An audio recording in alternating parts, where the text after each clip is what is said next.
Welcome to Focus Today. I'm your host, Perry Atkinson, and delighted to have in the studio kind of a surrogate son. But since he looks older than me, I'll just call him my older brother. I have more wrinkles than you. Anyway, nice to have with us today Paul Coughlin. Paul is the founder and the president of the Protectors, and he's written, I don't know how many books. How many books are you authored now? I think 8. 8? Yeah, including study guides. So I don't know if they count. 7. That's great. But he's really being used of the Lord all over the country, even all over the world, actually. You've done some foreign travel as well, dealing with the subject of bullying. And we want to talk about that because here we are back to school, and it does occur. I had Treva Kuiper on the other day. She heads up the Loft Ministries for girls, and one of their subject is bullying. In fact, she probably needs to get a hold of you to come over and talk to them about that. Glad to do it.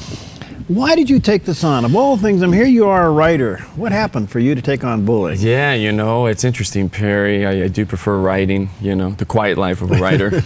I miss it. By the way, today is Hug, a greeting card writer day. Oh, my goodness. Do you know of any? I have met a few through the years, yeah, mostly in metropolitan areas. Yeah. Well, good. They're going to be an introvert, so get ready for a very wooden hug. Well, I wrote a book a long time ago, you know, No More Christian Nice Guy. Yeah. And it's coming out, the 10-year version is coming out this time next year. Wow. Yeah, revised version. And in that, I encouraged guys to be just more, you know, men want to be protective, right? And but we often don't have a means to do it. Not that many people can quit their job and become a firefighter or something like that. So I wanted to create an entity, a medium that men in particular could use to protect other people. And men pretty much enjoy justice. We love working on behalf of justice. Women do as well. But as a men's speaker, I was speaking mostly to men at the time. And so I thought I would create a place where justice, would go into places where justice is missing. And then just through, as you know, blood, sweat, and tears, really, in trying to make a vision come alive, created the Protectors to bring justice into some of the worst, darkest places in the world, Perry. You know, bullying is the #1 form of child abuse in the nation and probably the world. And it's the only form of abuse we tell the most vulnerable among us to just ignore. And it's so anti-family, it's so anti-God. God hates bullying. He doesn't just think it's wrong and doesn't think people shouldn't do it. We're told in the Psalms that there are 7 things he hates and he finds an abomination. Every one of them refers to bullying. Haughty eyes, lying lips, a person who sows discord among the brethren. Bullying is involved in every one of those aspects. Wow. You know, it's been around since the beginning of time, but Cain and Abel. It seems to have skyrocketed, or at least the awareness has skyrocketed. Add to that social media. We were talking earlier how easy it is to hide behind social media and do some bullying. Why is it on the rise? Well, it probably is on the rise, and if so, I think we could do 2 things. I think we can say that cyberbullying, which didn't happen when you and I were in school, you know, you get. We actually had binders with notes. We did, yeah, little peaches. Remember those peaches? They're making a comeback, I guess. You know, we would go to school, you get beat up, you get bullied, you come home, and you get a reprieve, you get a respite from it, right? And like Humpty Dumpty, your parents patch you back together. We had 2 parents. So many kids today, they don't have 2 parents. They're living with people who aren't their parents anymore. But we could get away from it. Today, they're not getting away from it for exactly what you said, social media. It's literally following them home into their bedroom, a place where it should be a place of rest and refueling. They're being attacked on social media. It really can be 24/7. So cyberbullying is a big part of what is probably an increase. And then the other part too, Perry, is that kids just don't seem to be as resilient as they were before. I think there's and studies bear this out, there's a psychological fragility to kids today that wasn't quite there a few decades ago, a few generations ago, probably due to one-parent households. I'm not putting down, one-parent households, but I mean, we both are parents of children, and to have two parents, it's a hard job, and to be able to tag team it is really helpful, and it's not happening as much today. You know, I don't know if we're connecting the dots of where this leads if we don't catch it early. Yeah. Kids have a tendency to internalize it much deeper than we think and realize. Teenage suicides on the rise. Kids on anxiety medications on the rise. Yeah. I would assume that bullying is a contributor. Certainly, you know, there's a term that we have now in our vocabulary, you know, bullycide, and we have to be careful with this term because in many cases, many times, a great example is a young man named Jamar, his nickname was Shaq, in Florida, took his life, shot himself this week in the bathroom in the middle school. Heartbreaking story, and you know, we look at this young man and the difficulties that he went through. Bullying certainly is a contributing factor to a feeling of hopelessness. You know, at that age, everything is so intense, you know, and so these poor kids, today is eternity for them. They think it's never going to change, it's never going to get any better. So of course you add on top of that feelings that they might have in other areas of life. Oftentimes there's a tragedy that precedes the tragedy in these kids' lives. Is bullying the sole source of such a decision on behalf of these kids? Probably not. Is it a contributing factor? You bet. Where do you manage the line, Paul, between growing up and kids being kids, yeah, and then crossing a line into bullying? That's a great question. Usually men ask that more than moms. Moms just want it all to go away, right? And yeah. Dads are like, well, you know, I got bullied and nothing bad happened to me. Yeah. Well, it probably wasn't bullying. The line, Perry, is between hurt and harm. The line is between conflict, misunderstanding, which is painful, it's difficult. We've all have it. If you want to do anything meaningful in life, there's going to be conflict. But that's not bullying. Bullying is the superior use of power with the intention to harm another person over a period of time and for no good reason. So it's an ongoing campaign of cruelty as opposed to conflict, which is awful. No one likes it. You feel sick afterward.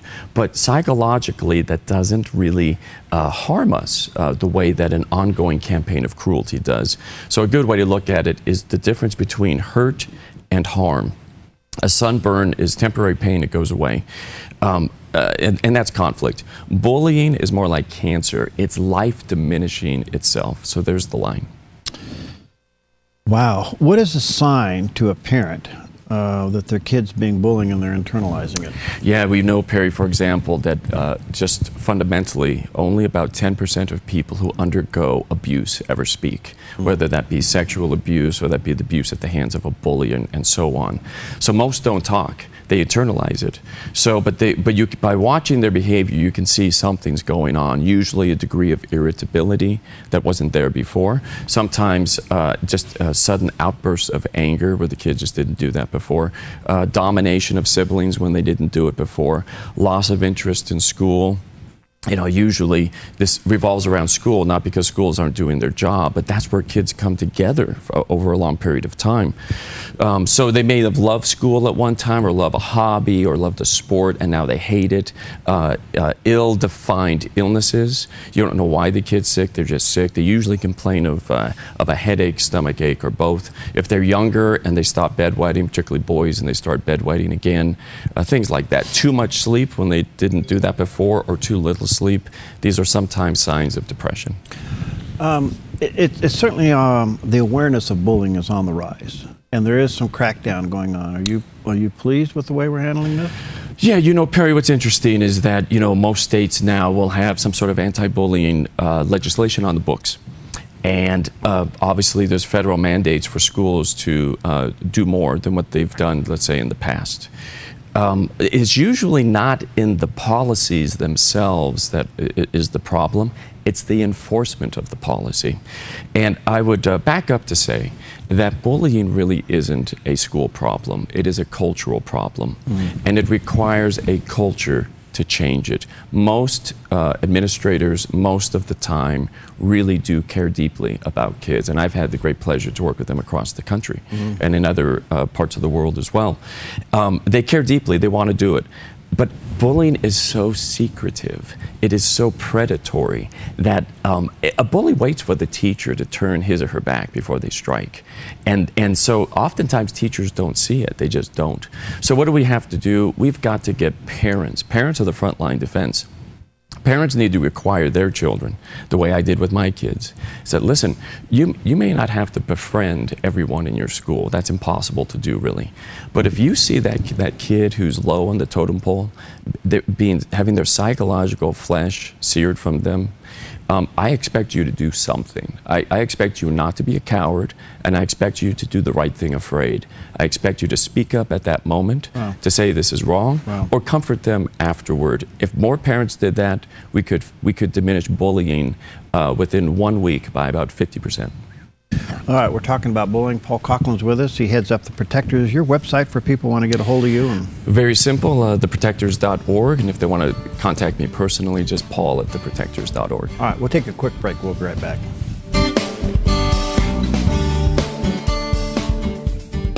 Hi, I'm Paulina, and I work at theDove TV. Did you know that when you support theDove TV, you have a profound impact, not only in our community, but around the world?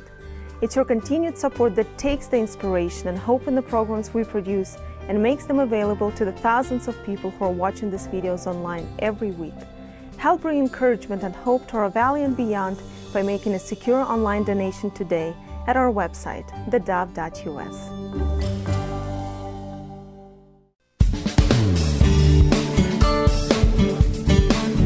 Okay, we are back with Paul Coughlin, and he's the founder and the president of The Protectors. And by the way, you can go to theprotectors.org. Protectors.org. Protectors.org, and it's an incredible resource if you want to check it out. And there you'll find all the books and information, everything you need to know. And if you want to contact Paul, just go Paul at The Protectors, and you should be able to catch him there.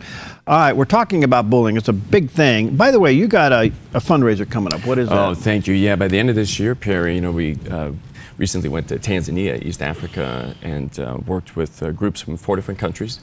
And they very much want us to return to do a four-nation conference there about this time next year. We want to do it, of course, but that's a pretty spendy proposition. So we're looking to raise money for that. We're also working to raise money for a crowdfunder. We've had this great opportunity to work on a reality TV show or develop a reality TV show about bullying. This nation needs to see what bullying is really about, and more than that, it needs to see solutions. For example, we are working with Dr. Paul Gossman, the superintendent who allowed the documentary Bully to be shot in Sioux City, Iowa. I met with them personally, flew out there, and they're allowing us access to their school district to show what schools are doing right in diminishing what is now the #1 form of bullying, or #1 form of abuse in the United States and probably the world when it comes to kids. So we have a lot of great things that we have been asked to be part of. People want us to come and do it, but we need support, and we'll be doing a fundraiser later this year. Okay, and you'll have that on the website? We will, and we'd love to share that with you. Theprotectors.org. Thank you. Paul, since this topic has come to life, I'm sure there's some adults out there going, you know what? That's what happened to me, and that's why I am the way I am. Yes. Are you seeing that? I am, and then Perry, when we do these community-wide conferences, and many times they're focused around a church brings this conference in. It's called Courageous Communities Against Bullying. We'll be doing one in Baltimore in the end of November. And one of the things we love to do is have counselors speak, because you're right. I mean, this is why I'm the way I am. The lights begin to come on when people think about this topic. Perry, it's one of the darkest moments in a person's life. Terror is when power is wedded to fear. It's terrorism when it's for political purposes, and then it's terrorism also personally too. It's intentional. The other person wants his kid to be absolutely terrorized. Well, the psychology that goes along with that, the damage that comes along with that can be formidable, and people really need help overcoming that. It helps to explain why, when a person won't even want to speak up in a social gathering. It explains why a person will be so upset at work, but they won't say anything when they're being mistreated. Because the last time they spoke up, it got even worse for them in many cases, many times. So it helps to explain why a number of people are so passive, aggressive, and these type of things. It's certainly not, the corporate world is not immune to it, nor is ministry immune to it. In fact, I've seen it in ministry, I've called it out in ministry, and then I was called out for calling it out. Wow. Let's compare battle wounds, Perry. Yeah, I don't like it when I see it either. You know, I'm one of those people who speaks up when they see it. Yeah, you know, Perry, the three industries where bullying can be the worst are going to be in education, nursing, and ministry. Really? And the reason why is those three tend to attract a more nurturing personality. So, and rightly so. I mean, it's important to have a nurturing personality in those areas. Unfortunately, the nurturing personality does not know how to handle a serial bully. And I would say particularly in the church. The church really believes that all you've got to do with a bully is just love them more, and that'll change them. Sometimes it's true. I spoke with a lady named Candace from Minnesota yesterday, whose son was picked up in 4th grade and just thrown to the ground. And she asked her son, what do you want to do? And he said, well, I just don't think that kid knows about love. Let's invite him into our home. And it really did change this kid. And amen to that. That's a great first step in many cases, many times. Yeah. But we like to believe that's the only step in dealing with a bully. And in reality, many serial bullies do not listen to peace, love, and understanding. They just don't. You wish they did, but they don't. They listen to power and consequences. What's in it for me to change? They'll actually think of you as a kind of a dupe if you are caring and compassionate toward them.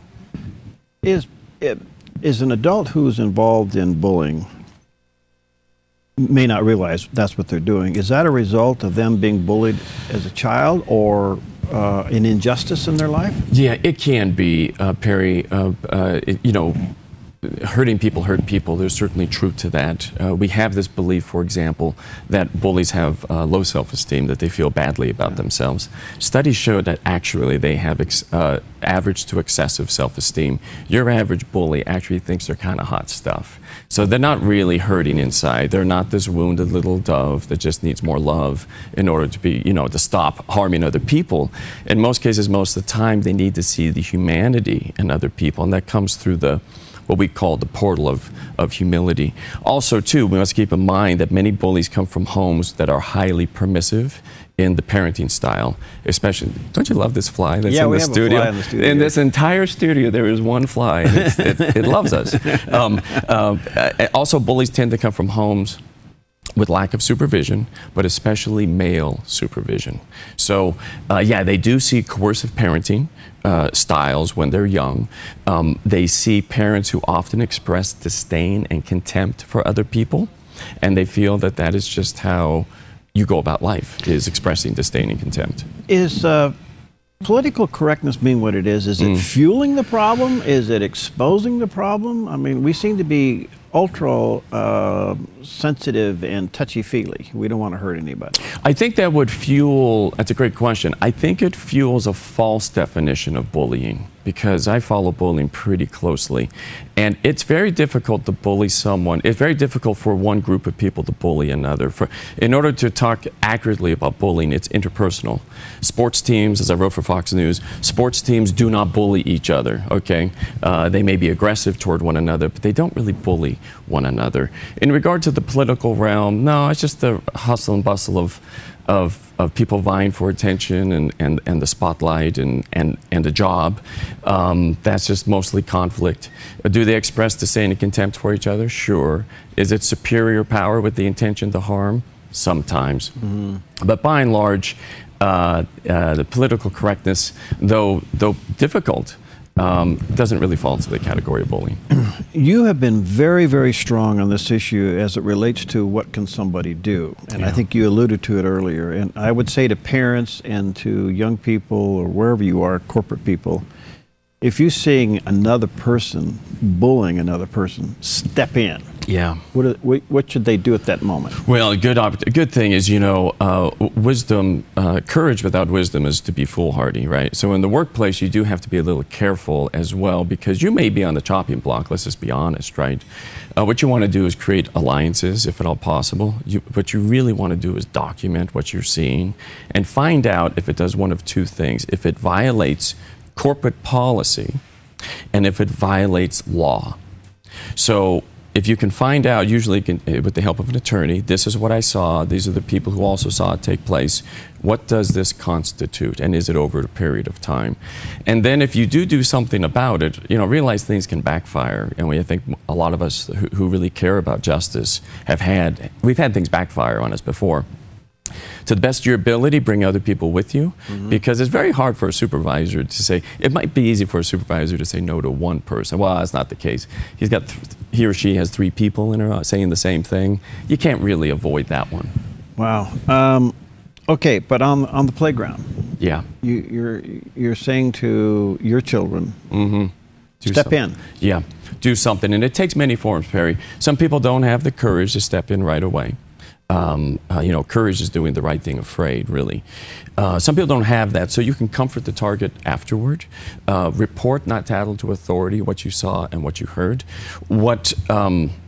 And it's amazing, Perry, one Oregon study shows that if one kid, and they don't even have to be popular or large, if they just use assertive but nonviolent words, stop it, that's wrong, leave that person alone, let's do something else, the teacher's coming.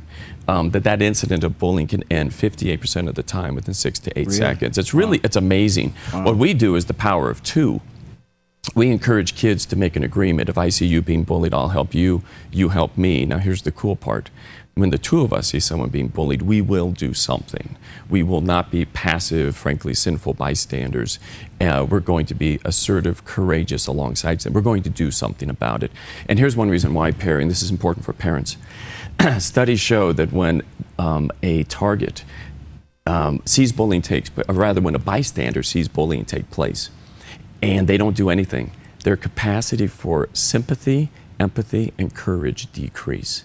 Wow. They become literally a smaller-souled person as opposed to what we should be, large-souled, magnanimous. Wow. So they are actually harmed psychologically when they don't do something. They need to do something for their own conscience and for future guilt. And when they do stand up to a bully, the sooner we learn how to stand up to a bully, the better our lives are going to be. Because like the poor, they'll be with us always, We need to learn how to handle them early in life.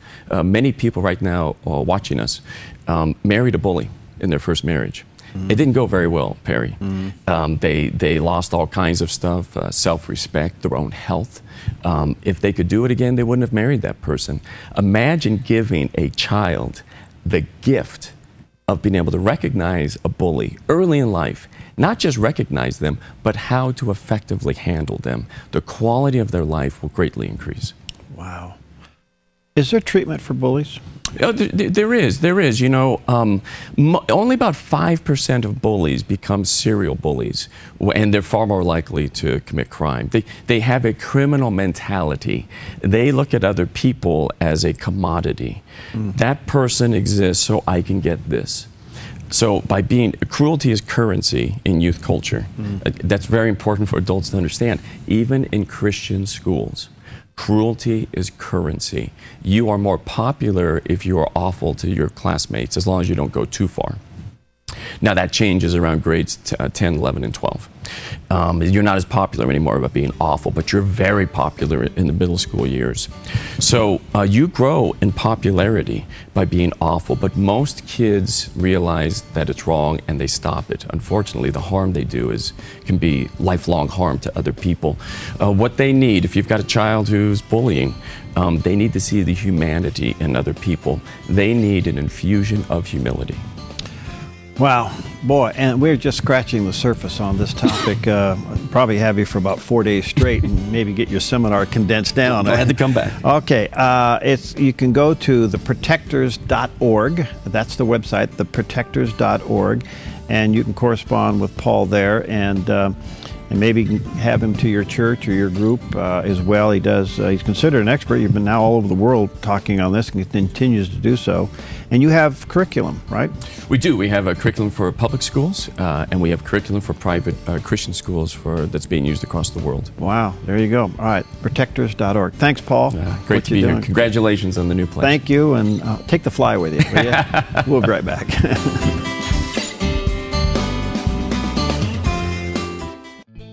Hi, I'm Daniel and I work at theDove TV. You know, compared to Portland, Seattle, and LA, Medford might be considered a small market, but at theDove, we're excited about the opportunity to make a big impact right here in our community. And you help make that happen. Did you know that more than 90% of our income comes from people like you? You can help us now by making a secure online donation at our website, thedove.us, or by phoning 541-776-5368.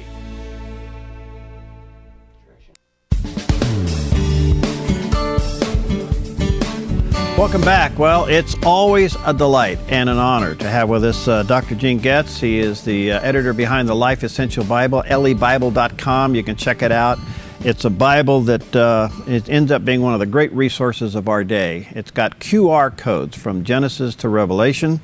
And if you have a smartphone or a tablet or whatever, and you can download a free QR reader. Usually most of those app stores have them.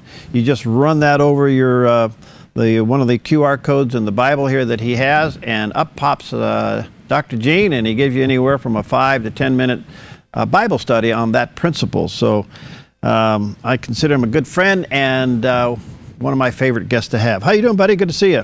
Barry, it's always great to be with you, and also kind of encourages me that you believe in this Bible. Yeah, well, you know, I've given so many away and gotten so many comments, but anyway, it's just terrific. And they can go to lebible.com and get one there, right? That's right. Or actually, our new website now, BiblePrinciple.org. Oh, BiblePrinciples.org. Thank you for reminding me that. That's our brand new. Yeah, and that's our brand new website. So I think people would enjoy it. Thank you. Well, let's do a couple of these, Gene. And you picked a good one today. The mystery of suffering. There's a lot of it going on in the world. You know, one of the questions that we're getting here at theDove is, why is God allowing all this stuff to occur? Right, and that's a very valid question. And of course, Job, principles in Job growing out of his life really speak to that in a dramatic way. Well, let's talk about it. Pick us up here you're in Job chapter 21. That's right, and the principle literally is called the mystery of suffering, and the principle states, when ministering to those who have experienced tragedies, and certainly Job had experienced a tragedy, we must be very cautious in offering explanations, particularly during the normal period of grief. And what you have really in the book of Job is, to a great extent, illustrations of how not to help people.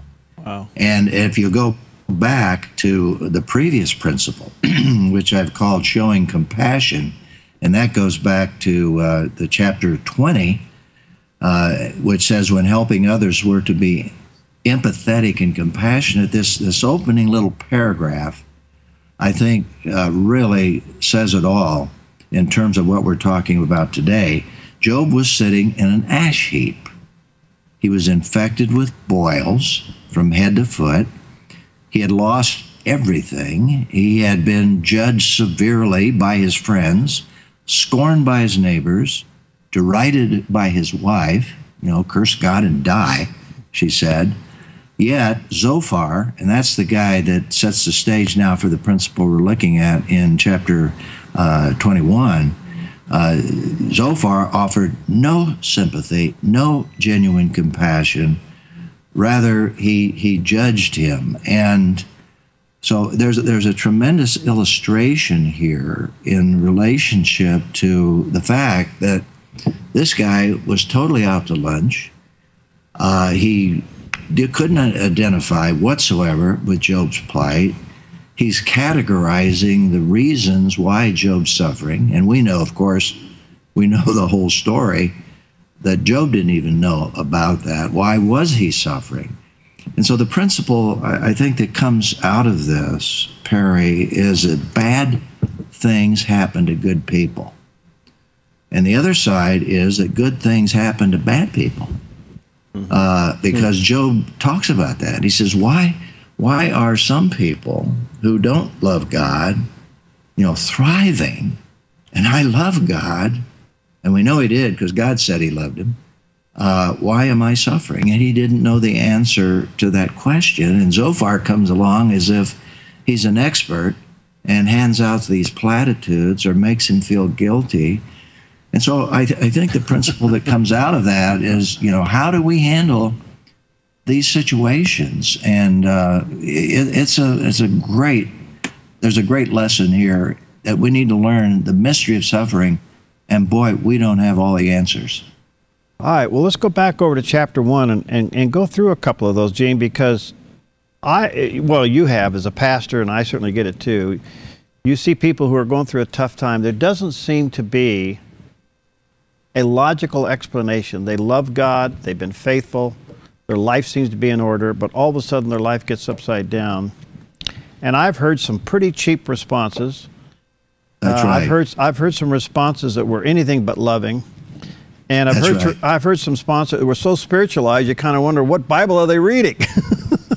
That's right. That's right. And one of the things that we really need to learn from the book of Job is when you're visiting somebody who's suffering, be very careful never to say, I know how you feel, unless you've absolutely been there, because that person will say, maybe courteously, say nothing, but inside they're saying, you absolutely don't know how I feel. And another thing you have to avoid is, I understand. It's much better to say with that person, I don't understand, because we don't really understand all the reasons, particularly in particular situations. And another interesting thing, Perry, even the book of Job doesn't give us all the answers, because at the end of all of this suffering, God blessed him more than he'd ever been blessed before. And so he, before he entered heaven's gates, figured out really what had happened to him. And he knew nothing about this dialogue between God and Satan, God trusting him to be a righteous man to handle this. And so the point that I'm making here is there's some people who go into eternity never understanding why they're suffering.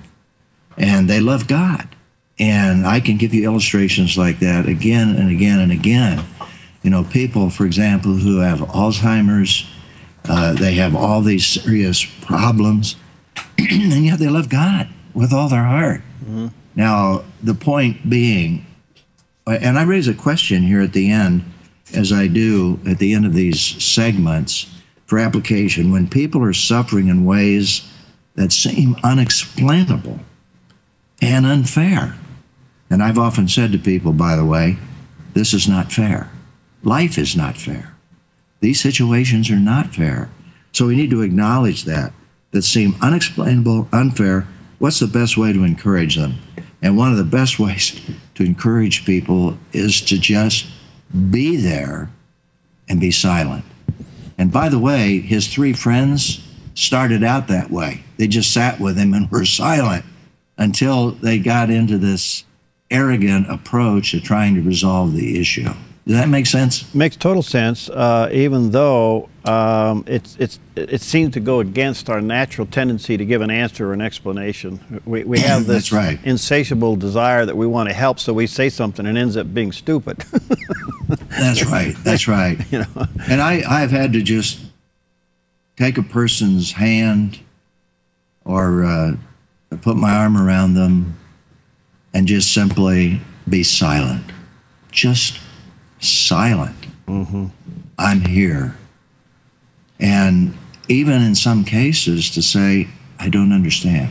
How do you help a person? I don't understand. How do you help a person who's in one of these seasons of tragedy or misfortune not to feel like they're being judged by God? Well, I think here is where we need to love on people I just was sharing just last evening with a group of people that a very special couple are coming back into our presence, having moved away, and she has a serious disease, the beginning of Alzheimer's. And I simply said, we need to love on them. I just talked to the son and say, who they're going to be living with here in Dallas, and he simply said, you know, they need a lot of love, they need a lot of encouragement. And it's not that we're going to talk about her disease, though I think she's accepted that, but we're going to love them. We're going to be there. We're going to just treat them as if everything's the way it was in our relationship. So, I mean, that's just an illustration. It happens that I dealt with it last night with a group of people on how to handle it. Gene, one other question before we take a break. We have a tendency to avoid grief or to quickly get past it, and yet in grief is healing. I think you see this with Job, don't you? Yeah, you certainly do. We see it at the end. He was fortunate in that at the end of all of this grief, he saw purpose. But you see, I think one of the greatest lessons that we have comes out of Romans 8:28, and that is, even though we don't know what the purpose is, we can trust God for the purpose, that there is ultimate purpose, and that someday, and for a lot of Christians, they won't understand the ultimate purpose until they're with the Lord. Mm-hmm. They just won't. Now, Job was fortunate that he did, but many, many people go through periods of suffering, never really completely understanding the ultimate purpose until they hear face to face from Jesus, "Well done, thou good and faithful servant." Beautiful. All right, we're going to take a quick break, and when we come back with Dr. Gene Getz, we're going to deal with the subject. I think it's the #1 emotion today in America, if not the world, and that's the subject of fear. We'll be right back. Hi, I'm Paula, and I work at theDove TV. Every day we get letters and emails from people who've been encouraged, blessed, and challenged by the programs on theDove TV. But we couldn't do it without you.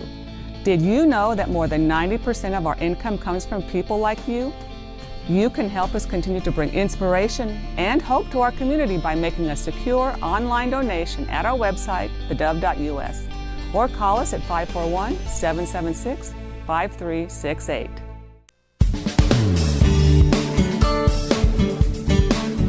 Okay, we're back, and always a delight and an honor to have with us Dr. Gene Getz. He's the guy behind the Life Essential Bible, and let me encourage you to check this resource out. I know that some of the bookstores here have them, so you may want to check it over at Evangel or Christian Discount Books, or you can go online, and it's BiblePrinciples.com. Is that right, Gene?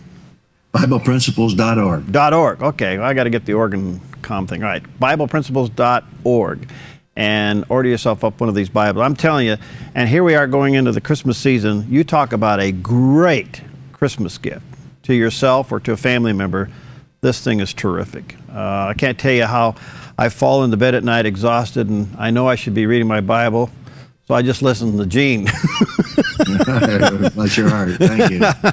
So anyway, by the way, we're going to take on a subject now found in Luke, overcoming fear. And I think if there's anything that could kill faith, it's fear.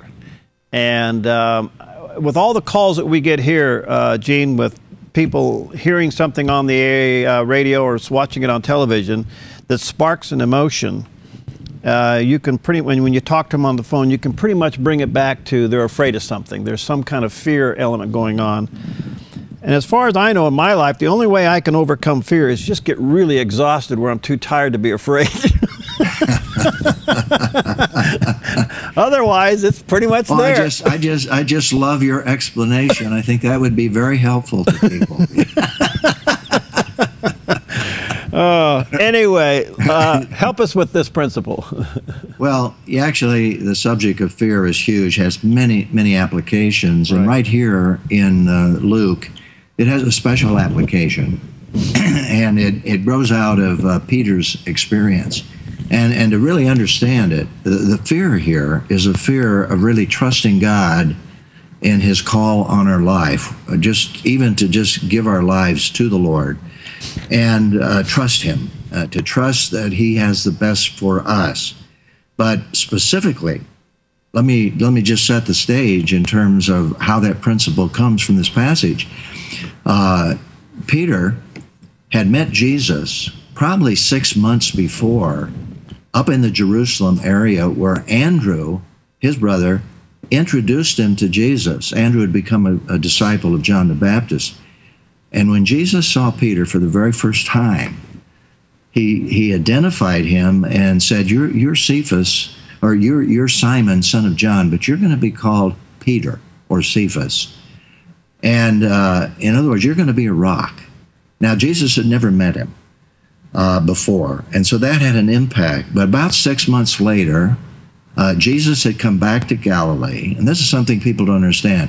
Jesus had been teaching on the shores of Galilee for a period of time, and the apostles, those Peter, James, and John, and Andrew, had heard him teach many, many times.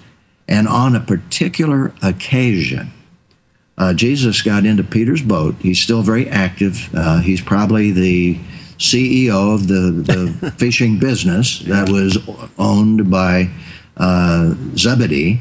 And so Jesus gets in the boat, and he says, after he'd been teaching, he said, Peter, push out and cast your nets.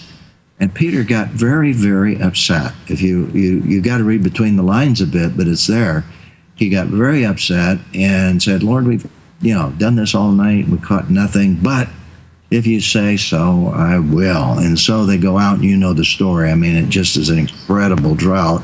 And Peter falls on his face and said, I'm a sinful man, which is very, very revealing. And that's where Jesus comes into this specific situation and says, look, don't be afraid. Don't be fearful. See, this is a specific kind of fear.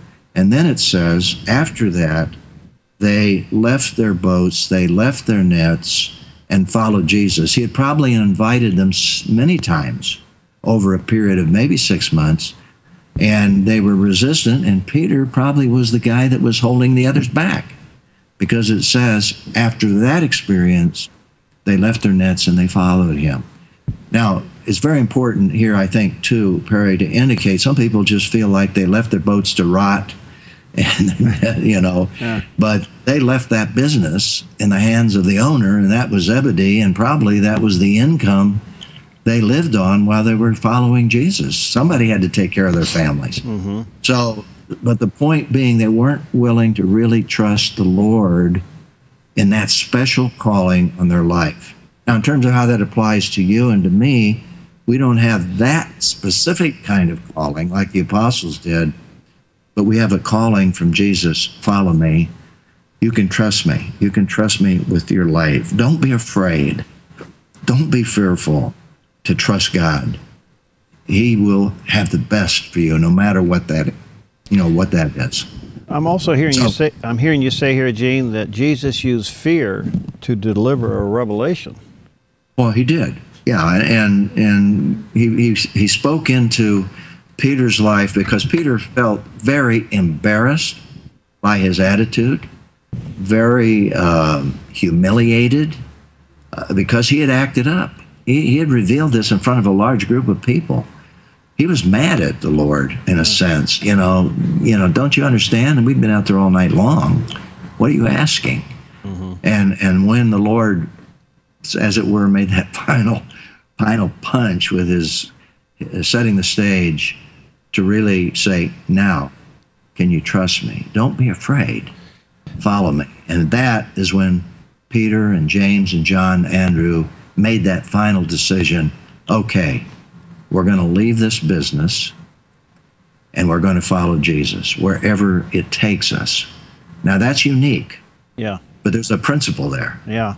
That is to just trust God with his invitation to be completely dedicated to him in all that we do.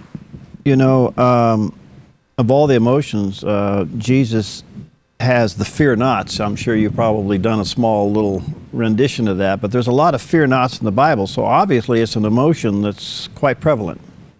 Oh, it is, and it's just part of being human, and that's why I said at the beginning of our chat that there are many kinds of fear and applications of fear. This happens to be probably one of the most basic fears that some Christians face when they hear Romans 12:1 and 2, to present their bodies to the Lord a living sacrifice, to be conformed to his image, not to the world, and to trust him that that his will is good. Mm-hmm. It's perfect. And you can trust God with your life and with all that you have and all you are. He's not asking me to leave my boats and nets. I've never been a fisherman. That's not my business. Yeah. But what he is saying, Jane, follow me. No matter what you do, follow me. You can trust me. Don't be afraid. Is fear a lack of faith? Yeah, perfect love casts out fear. Mm-hmm. That comes to me. Perfect faith casts out fear. Maybe we could say that. I don't know if there's any reference to that. Yeah. But I think fear can come even in the midst of faith. Mm-hmm. I think if we say to a person who's fearful, you don't have enough faith, I think that can be pretty insensitive. Right. You know what I mean? Yeah. Now, there are certain instances maybe we could say we need to trust God more, but be very, very careful how you judge a person and say you don't have enough faith, because that can put a person on a guilt trip that won't quit. Mm-hmm. Oh, yeah. And yet fear is an emotion created by God, so it has a good element to it. Absolutely. No question. How do you've done, as a pastor, you've done enough counseling. Some people really are entrapped with it. I mean, they just can't, they're afraid of everything. They're shadow almost. That's right. And yet they're believers. So where do you crack the door here? Well, I would put it in the same category, making a big jump, but a connection is there are some people who live with pain all their life. Mm. You say, what's wrong with you? Now, the fact is that pain or fear can be an element of pain, right, of anxiety, and it can be related to our physical bodies. It can be related to hormones. It can be related to levels of what's in our body. I'm looking for a word, serotonin, for example. Right. And lacking that can cause a person to have anxiety and fear. And it needs to be dealt with even at a medical level. Mm-hmm. And so if you say to a person who's just struggling with that kind of anxiety that's generated because of physical illness and trauma and those things, if we say you're just not trusting God enough, you see how that could complicate their illness. There's that dimension. Now, realize, different problems originate in different focus parts of our body, like our body or our psychic, or it could be spiritual. Mm-hmm. Maybe I am not trusting God enough. But I have to discern when I'm counseling someone, where's the focus of that problem? Yeah. Right. Is it spiritual, psychological, or is it physical, or a combination? And God can give us wisdom in handling that. All right, in about a minute or so, let's get back to the core of the principle here. Don't let fear keep you from obeying. I mean, that is the principle you're trying to convey here, right? That's right. And obeying, I would go back to the commands of Scripture. I've never met an individual personally where Jesus has said, leave your boats and follow me. Yeah. But I meet people all over where Jesus said, trust me, present your body to me, follow me, conform your life to me, trust that I have the best for you. Wow. See, those are the commands for us today. Well, Gene, you're a delight as always, and let me just say to our viewers and listeners, BiblePrinciples.org is the website, and check out the Life Essential Bible. Look for it there or at the bookstores here in our area. But you talk about a wonderful resource for you personally, or maybe as a gift coming up this holiday season get one right away, BiblePrinciples.org. Gene, thank you, my friend. I consider it an honor every time you're on, and look forward to having you back soon. Yeah, great privilege, and God bless. All right, God bless. All right, we'll see you next time on Focus Today.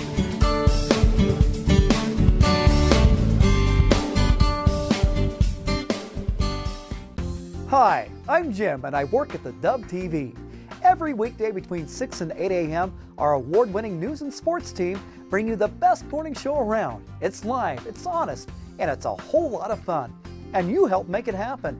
Did you know that more than 90% of our income comes from people like you? You can help us continue to air local programs that share your voice by making a secure online donation at our website, thedove.us.